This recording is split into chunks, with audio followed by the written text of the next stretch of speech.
आज क्रांतिकारी गुरु संत रैदास के जन्मोत्सव के पावन पर्व पर मैं उनको सादर श्रद्धा सुमन अर्पित करते हुए उनके विचारों पर हम विचार करते हैं। प्रिय साथियों, संत रैदास के अगर विचारों पर विचार करना है तो हमें 3 बिंदुओं पर मुख्य फोकस करना पड़ेगा।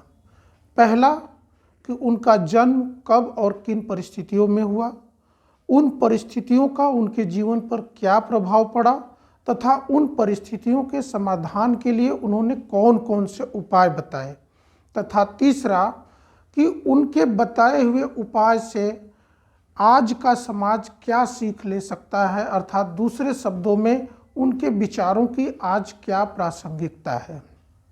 प्रिय साथियों, पहले बिंदु पर चलें तो उनका जन्म कब और किन परिस्थितियों में हुआ।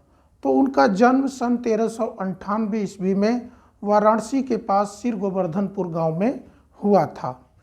उनकी जन्मतिथि के बारे में विद्वानों की एक मत राय नहीं है। उसका कारण ये है कि जिस परिवार में उनका जन्म हुआ वो परिवार गरीबी का मारा था, जाति का मारा हुआ था तथा धर्म का मारा हुआ था। गरीबी के मारे जाने के कारण उनके परिवार की शिक्षा दीक्षा न के बराबर थी। अतः आज अगर किसी भी गरीब परिवार में आप जाइए, 2-3 पीढ़ी पहले पूछ लीजिए माँ से कि आपके बच्चे का जन्मदिन क्या है, तो वो बताएंगे कि हमें ना मालूम है बेटवा, वो अनहरिया कहूँगा चाहे अजूरिया कहूँगा, हमें यह पता है। तो कुल मिलाकर के उस समय लोग जो है सूर्य और चंद्रमा की स्थिति को देख करके सारी चीज़ों का निर्धारण करते थे। तो ये बात तो क्लियर है कि उनका जन्म माघ पूर्णिमा के दिन हुआ था। साथियों, जब उनका जन्म हुआ, जिस परिवार में जन्म हुआ, जब वो थोड़ा सा बड़े हुए तो उन्होंने देखा कि भारतीय समाज में 3 आधारों पर मुख्य रूप से संघर्ष चल रहा था। पहला संपत्ति को लेकर अर्थात अमीरी गरीबी के रूप में, दूसरा जाति को लेकर के, और तीसरा संप्रदाय अर्थात धार्मिक आधार पर मानव समाज बुरी तरीके से आपस में लड़ रहा था। उस समय मुगल काल और सल्तनत काल था जिसमें सिकंदर लोदी का शासन था। इन्होंने देखा कि आखिर इस समस्या का समाधान क्या है। उन्होंने इस समस्या के समाधान के लिए बहुत गहरे में डूब करके ध्यान लगाया तो उन्होंने पाया कि इस समस्या का समाधान लोगों के अंदर समझ विकसित करके ही की जा सकती है। अतः उन्होंने अपने दोहों के माध्यम से, अपने जो मधुर वाणी है उसके माध्यम से भारतीय समाज को बदलने का प्रयास किया। उन्होंने पहला जो कदम उठाया वह शिक्षा पर उठाया, विद्या पर उठाया। विद्या पर वो जब सवाल उठाते हैं तो वो कैसे बोलते हैं, वो कहते हैं कि सत्य विद्या को पढ़ें, सत्य विद्या को पढ़ें, प्राप्त करें सदा ज्ञान, रैदास बिन विद्या के नर को जान अजान। वो कहते हैं कि हमें शिक्षा, सत्य शिक्षा ग्रहण करनी चाहिए, अर्थात ऐसी शिक्षा हो जो हमें सत्य के मार्ग पर ले जाती हो, सत्य को कहने की साहस देती हो। और दूसरी बात, ऐसी ज्ञान की प्राप्ति हमें लगातार करनी चाहिए, और जो इंसान शिक्षा या विद्या नहीं प्राप्त कर सका वो जीते जी मरे हुए के समान है। अर्थात कहने का मतलब क्या है कि इंसान की असली जान, असली प्राण शिक्षा है। अतः उनका ये जो विचार है आज भी प्रासंगिक है। आज भारतीय समाज को शिक्षित होने की ज़रूरत है, और शिक्षित होने का मतलब साक्षर होना नहीं है। शिक्षित होने का मतलब है कि आपके अंदर सत्य बोलने की, सत्य के मार्ग पर चलने की शक्ति हो। दूसरा, वो जाति जो व्यवस्था है, जो जाति के संघर्ष पर लोग आपस में लड़ रहे थे, जाति संघर्ष था, उसका निदान कैसे हो। तो उन्होंने देखा कि जाति आई कहाँ से। तो उन्होंने देखा कि ये जाति जो है धर्म से निकल करके आई है। तो उन्होंने कहा कि धर्म की कोई जाति नहीं, धर्म की कोई जाति नहीं, ना न जाति धर्म के माही, रैदास चले सो धर्म पे धर्म करे सहाय।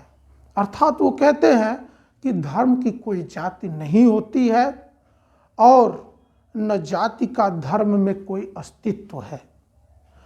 जो धर्म के मार्ग पर चलता है, धर्म उसकी सहायता करता है। वो कहते हैं कि उनके अनुसार आखिर धर्म क्या है, तो वो बोलते हैं कि जब इंसान इंसान में समानता होगी, सबको स्वतंत्रता होगी, करुणा होगा, बंधुत्व होगा, भाईचारा होगा, न्यायपूर्ण समाज होगा, तो ऐसा समाज धार्मिक समाज कहा जाएगा। वो जाति पर कटाक्ष करते हुए बोलते हैं कि जाति जाति में जाति है, जो केलन के पात, रैदास मनुष्य ना जुड़ सके, जब तक जाति न जात।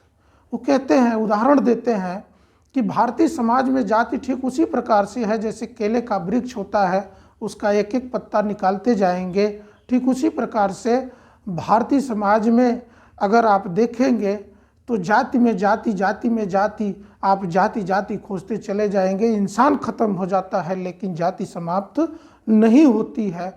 अतः अगर आज का समाज उनके विचारों से सीख ले तो इस जाति व्यवस्था से आज का समाज जो ग्रसित है, आज भी जाति का जो दंश झेल रहा है, जाति जाति के आधार पर जो घृणा कर रहा है, मनुष्य मनुष्य से घृणा कर रहा है, ये चीज़ समाप्त हो सकती है।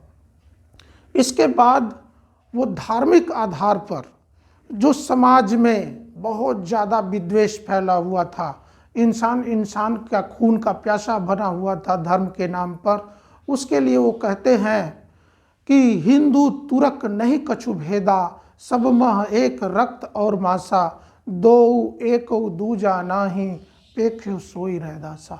हिंदू तुरक नहीं कछु भेदा, वो कहते हैं हिंदू मुसलमान में कोई भेद नहीं है, सब मह एक रक्त और मासा, सब लोग एक ही हाड़ मांस खून के बने हुए हैं। अर्थात प्रत्येक मानव की जो संरचना है वो एक ही तरीके की है, सब में वही हड्डी, वही मांस, वही खून। तो फिर हिंदू मुसलमान सिख ईसाई ये सब के भेद क्यों? धर्म के आधार पर आखिर इंसान इंसान में इस तरह का विभाजन क्यों, बंटवारा क्यों, धर्म के नाम पर इतनी हिंसा क्यों?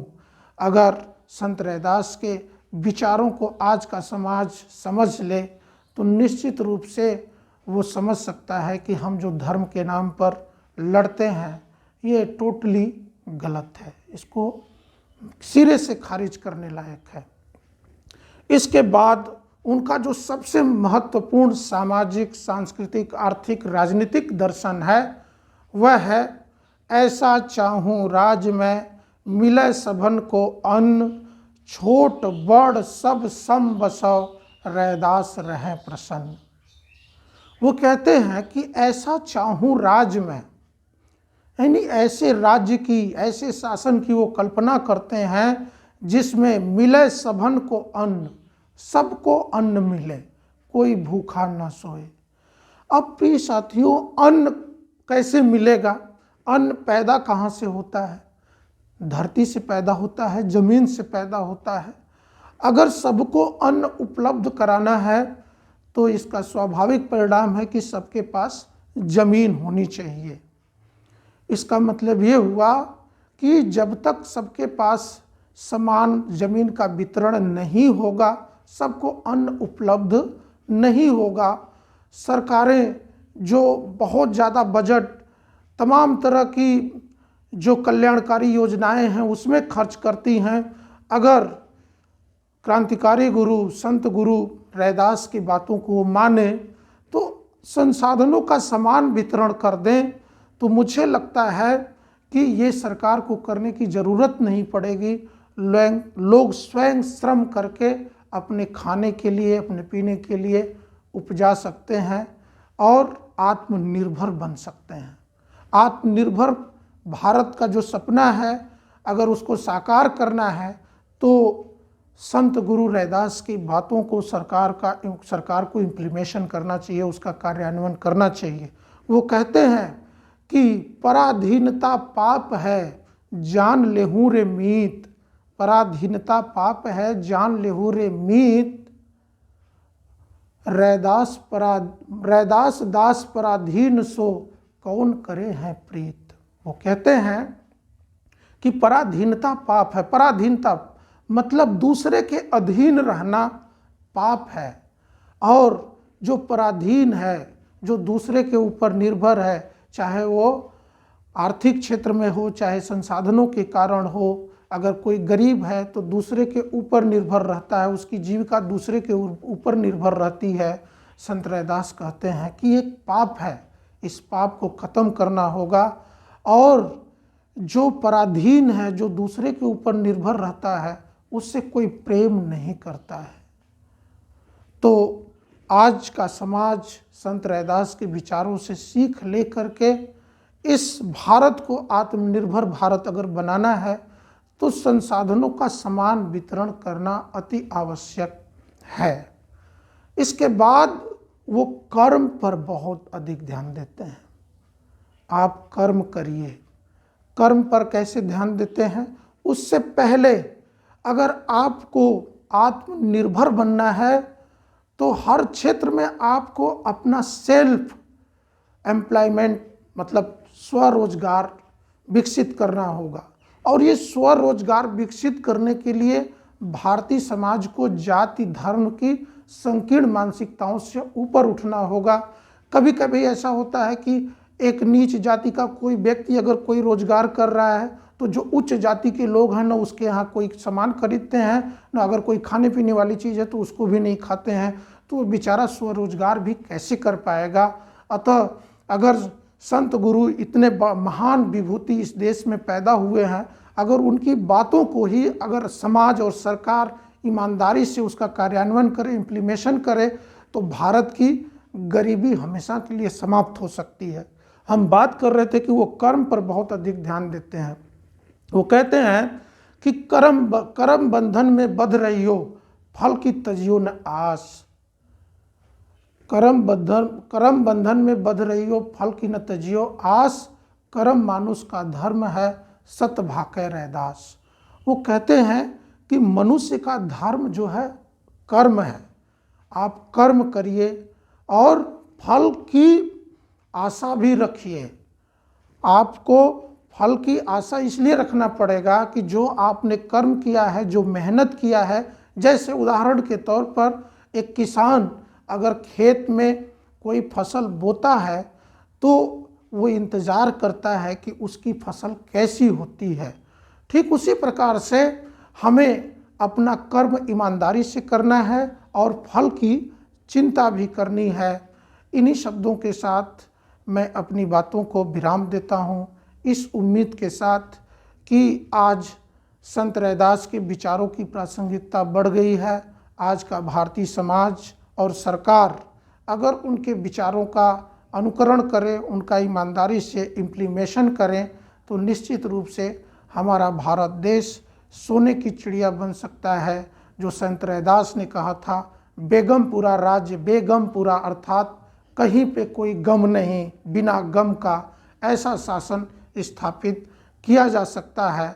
और ये यूटोपिया नहीं है, कल्पना नहीं है। जिसकी चेतना जितनी ऊंची होगी वो निश्चित रूप से वो न्याय की बात करेगा, और जो न्याय की बात करेगा वो धर्म की बात करेगा। और जब धर्म की बात होगी तब प्रत्येक मनुष्य धार्मिक मनुष्य बनेगा, तभी इस देश का, इस विश्व का कल्याण हो सकता है। इन्हीं शब्दों के साथ मैं अपनी बातों को विराम देता हूँ। बहुत बहुत सादर धन्यवाद।